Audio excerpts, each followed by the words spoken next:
সন্তানদেরকে সব সময় বলবেন তুমি খুব ভালো, you are the best, you are the best, you are the best. তাদেরকে কোনোদিন তুচ্ছ তাচ্ছিল্য করবেন না, গালমন্দ দিবেন না, কোনোদিন বলবেন না তুই গাধা, তুই শুয়োর, তুই গরু, তুই কুত্তা, তোরে দিয়ে কিচ্ছু হবে না।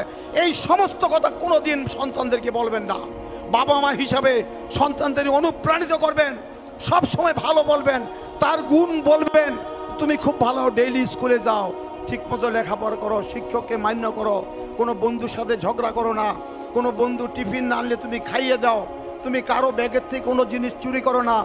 এই সমস্ত জিনিস মিয়া সাহেব কলের গানের মতো বলতে হবে। আইনস্টাইন স্কুল থেকে বের করে দিয়েছে টিচার, তার মার কাছে একটা চিঠি লিখে দিছে, তোমার ছেলে একটা গাধা, তারে দিয়ে কিচ্ছু হবে না, তাকে লাঙ্গল জল কিনে দাও, সে হাল চাষ করে খানা দানা করে। আইনস্টাইন দৌড়ে গেছে আম্মার কাছে, আম্মা শিক্ষক আমার ব্যাপারে কি লিখছে, আমাকে তো স্কুল থেকে বাইর করে দিছে। মা বলতেছেন, বাবা শিক্ষক বলছে তুমি মহা জিনিয়াস, তুমি সুপার জিনিয়াস, তুমি ডিসকভারার, তুমি ইনোভেটর, তোমাকে পড়ানোর মতো শিক্ষক এই স্কুলে নাই, আমাকে বলছে অন্য কোনো ভালো স্কুলে দিয়ে তোমাকে লেখাপড়া করাইতে। 60 বছর বয়সে আইনস্টাইন নোবেল পুরস্কার পেলেন। একদিন পুরানা কাগজপত্র খুঁজতে গিয়ে শিক্ষকের সেই চিঠি পড়ল। শিক্ষক বলেছিল আপনার ছেলে একটা গাধা, তাকে দিয়ে কিচ্ছু হবে না, লাঙ্গল জোড়া কিনে দেন তাকে চাষবাস করার জন্য।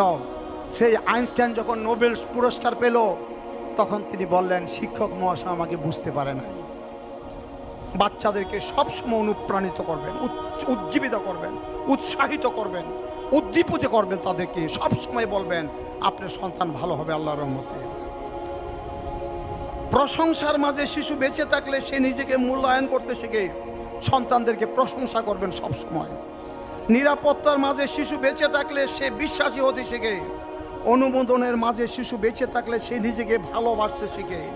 স্বীকৃতি আর বন্ধুদের মাঝে বেঁচে থাকলে সে পৃথিবীকে ভালোবাসতে শিখে। সর্বশেষ কথা সন্তানদের ব্যাপারে এটা মনে রাখবেন, বাবা মা যদি পরস্পরকে ভালোবাসে, সন্তানরা নম্র, ভদ্র, বিনয়ী, ভালো মানুষ হতে শিখবে। সুবহানাল্লাহ। আমরা যেন সন্তানদের সামনে নিয়ে কোনোদিন আমরা অশোভন আচরণ না করি।